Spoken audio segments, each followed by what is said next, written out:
श्री गणेशाय नमः। नमः शिवाय, नमः शिवाय, नमः शिवाय, नमः शिवाय। श्रावण मास महात्म्य अध्याय 22। ईश्वर बोले, हे मुनि श्रेष्ठ, श्रावण मास में कृष्ण पक्ष की चतुर्थी तिथि के दिन सभी वांछित फल प्रदान करने वाला संकष्ट हरण नामक व्रत करना चाहिए। सनत कुमार बोले, किस विधि से यह व्रत किया जाता है? इस व्रत में क्या करना चाहिए? किस देवता का पूजन करना चाहिए और इसका उद्यापन कब करना चाहिए? उसके विषय में मुझे विस्तार पूर्वक बताइए। ईश्वर बोले, चतुर्थी के दिन प्रातः उठकर दंत धावन करके इस संकष्ट हरण नामक शुभ व्रत को करने से यह संकल्प ग्रहण करना चाहिए, हे देवेश, आज मैं चंद्रमा के उदय होने तक निराहार रहूंगा और रात्रि में आपकी पूजा करके भोजन करूंगा। संकट से मेरा उद्धार कीजिए। हे ब्रह्मपुत्र, इस प्रकार संकल्प करके शुभ काले तिलों से युक्त जल से स्नान करके समस्त आह्निक कृत्य संपन्न करने के बाद गणपति की पूजा करनी चाहिए। बुद्धिमान को चाहिए कि 3 मासे अथवा उसके आधे परिमाण अथवा 1 मासे सुवर्ण से अथवा अपनी शक्ति के अनुसार सुवर्ण की प्रतिमा बनाए। सुवर्ण के अभाव में चांदी अथवा तांबे की ही प्रतिमा सुखपूर्वक बनाए। यदि निर्धन हो तो वह मिट्टी की ही शुभ प्रतिमा बना ले, किंतु इसमें वित्त साठ्य ना करे, क्योंकि ऐसा करने पर कार्य नष्ट हो जाता है। रम्य अष्टदल कमल पर जल से पूर्ण तथा वस्त्र युक्त कलश स्थापित करे और उसके ऊपर पूर्ण पात्र रखकर उसमें वैदिक तथा तांत्रिक मंत्रों द्वारा 16 उपचारों से देवता की पूजा करें। हे विप्र, तिल युक्त 10 उत्तम मोदक बनाएं। उनमें से 5 मोदक देवता को अर्पित करें और 5 मोदक ब्राह्मण को प्रदान करें। भक्ति भाव से उस विप्र की देवता की भांति पूजा करे और यथाशक्ति दक्षिणा देकर यह प्रार्थना करे, हे विप्रवरी, आपको नमस्कार है। हे देव, मैं आपको फल तथा दक्षिणा से युक्त 5 मोदक प्रदान करता हूँ। हे द्विजश्रेष्ठ, मेरी विपत्ति को दूर करने के लिए इसे ग्रहण कीजिए। हे विप्र रूप गणेश्वर, मेरे द्वारा जो भी न्यून अधिक अथवा द्रव्यहीन कृत्य किया गया हो वह सब पूर्णता को प्राप्त हो। इसके बाद वह स्वादिष्ट अन्न से ब्राह्मणों को प्रसन्नतापूर्वक भोजन कराए। उसके बाद चंद्रमा को अर्घ्य प्रदान करे। उसका मंत्र प्रारंभ से ही सुनिए। हे क्षीर सागर से प्रादुर्भूत, हे सुधारूप, हे निशाकर, हे गणेश की प्रीति को बढ़ाने वाले, मेरे द्वारा दिए गए अर्घ्य को ग्रहण कीजिए। इस विधान के करने पर गणेश्वर प्रसन्न होते हैं और वांछित फल प्रदान करते हैं। अतः इस व्रत को अवश्य करना चाहिए। इस व्रत का अनुष्ठान करने से विद्यार्थी विद्या प्राप्त करता है, धन चाहने वाला धन पा जाता है और पुत्र की अभिलाषा रखने वाला पुत्र प्राप्त करता है। मोक्ष चाहने वाला उत्तम गति प्राप्त करता है। कार्य की सिद्धि चाहने वाले का कार्य सिद्ध हो जाता है और रोगी रोग मुक्त हो जाता है। विपत्तियों में पड़े हुए व्याकुल चित्त वाले, चिंता से ग्रस्त मन वाले तथा जिन्हें अपने सुहृदजनों का वियोग हो गया हो, उस मनुष्य का दुख दूर हो जाता है। यह व्रत मनुष्यों के सभी कष्टों को निवारण करने वाला, उन्हें सभी अभिष्ट फल प्रदान करने वाला, पुत्र पौत्र आदि देने वाला तथा सभी प्रकार की संपत्ति प्रदान कराने वाला है। हे नमो ओम नमो हेरंबाय मद मोदिताय संकष्टस्य निवारणाय स्वाहा को बोलना चाहिए। बुद्धिमान व्यक्ति को चाहिए कि इंद्र आदि लोकपालों की सभी दिशाओं में पूजा करे। अब मैं मोदकों की दूसरी विधि आपको बताता हूँ। पके हुए मूंग तथा तिलों से युक्त घी में पकाए गए तथा गरी के छोटे छोटे टुकड़ों से मिश्रित मोदक गणेश जी को अर्पित करें। उसके बाद दुर्वा के अंकुर लेकर इन नाम पदों से पृथक पृथक गणेश जी की पूजा करें। उन नामों को मुझसे सुनिए। हे गणादीप, हे उमापुत्र, हे अघनासन, हे एकदंत, हे इबवक्त्र, हे मूसक वाहन, हे विनायक, हे ईश पुत्र, हे सर्वसिद्धि प्रदायक, हे विघ्नराज, हे स्कंदुग्रो, हे सर्व संकट नाशन, हे लंबोदर, हे गणाध्यक्ष, हे गौर्यांगमल संभव, हे धूमकेतु, हे भालचंद्र, हे सिंदूरासुरमर्दन, हे विद्यानिदान, हे विकट, हे शूर्पकर्ण, आपको नमस्कार है। इस प्रकार इन 21 नामों से गणेश जी की पूजा करें। उसके बाद भक्ति से नम्र होकर प्रसन्न बुद्धि से गणेश देवता से इस प्रकार प्रार्थना करें। हे विघ्नराज, आपको नमस्कार है।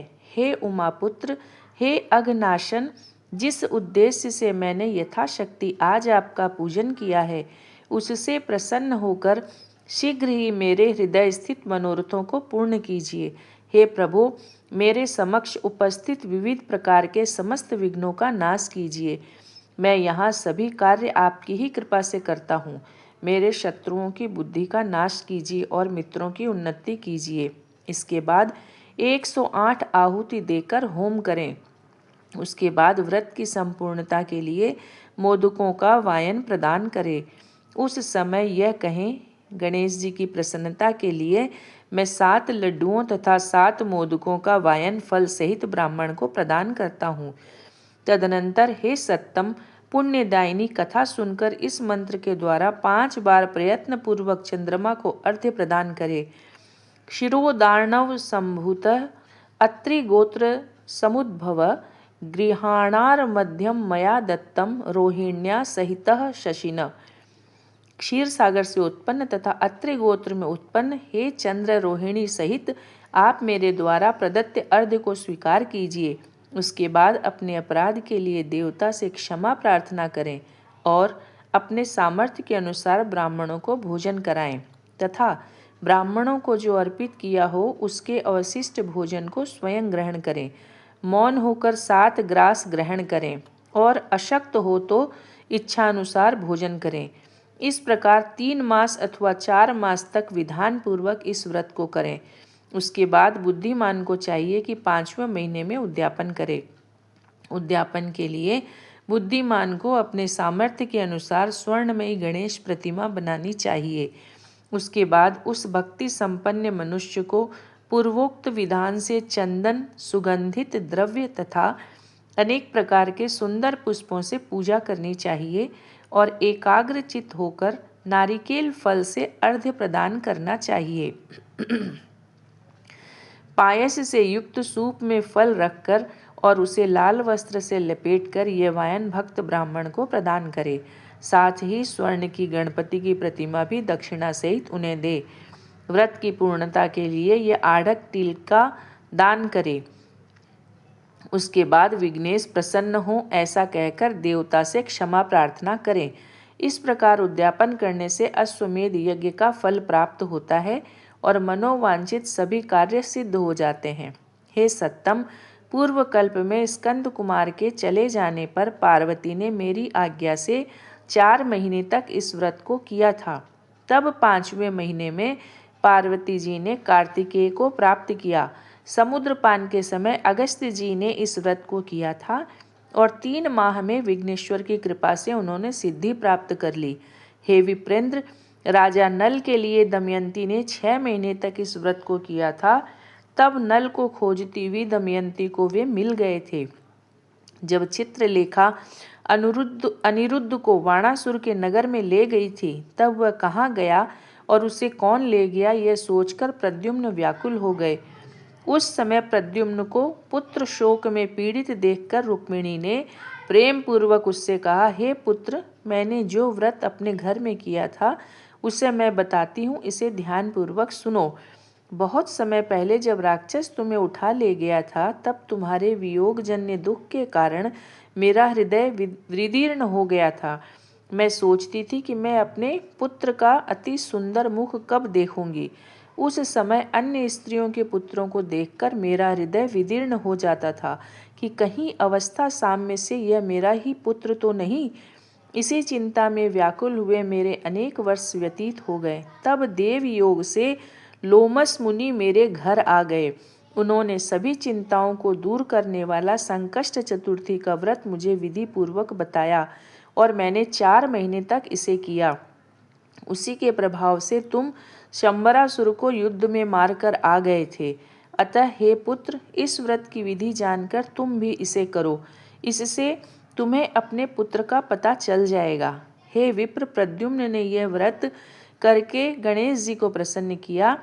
तब नारद जी से उन्होंने सुना कि अनिरुद्ध बाणासुर के नगर में है। इसके बाद बाणासुर के नगर में जाकर उससे अत्यंत भीषण युद्ध करके और संग्राम में शिव सहित बाणासुर को जीतकर पुत्र वधु सहित अनिरुद्ध को प्रद्युम्न घर लाए थे। हे मुने, इसी प्रकार अन्य देवताओं तथा असुरों ने भी विघ्नेश की प्रसन्नता के लिए व्रत किया था। हे सनत कुमार, इस व्रत के समान सभी सिद्धियां देने वाला इस लोक में कोई भी व्रत, तप, दान और तीर्थ नहीं है। बहुत कुछ कहने से क्या लाभ, इसके तुल्य कार्य सिद्धि करने वाला दूसरा कुछ भी नहीं है। अभक्त, नास्तिक तथा शठ को इस व्रत का उपदेश नहीं करना चाहिए, अपितु पुत्र, शिष्य, श्रद्धालु तथा सज्जन को इसका उपदेश करना चाहिए। हे विप्रसे, हे धर्मिष्ठ, हे विधिनंदन, तुम मेरे प्रिय हो तथा लोकोपकार करने वाले हो, अतः मैंने तुम्हारे लिए इस व्रत का उपदेश किया है। इस प्रकार श्री स्कंद पुराण के अंतर्गत ईश्वर सनत कुमार संवाद में श्रावण मास महात्म्य में चतुर्थी व्रत कथन नामक 22वां अध्याय संपूर्ण। नमः शिवाय, नमः शिवाय, नमः शिवाय।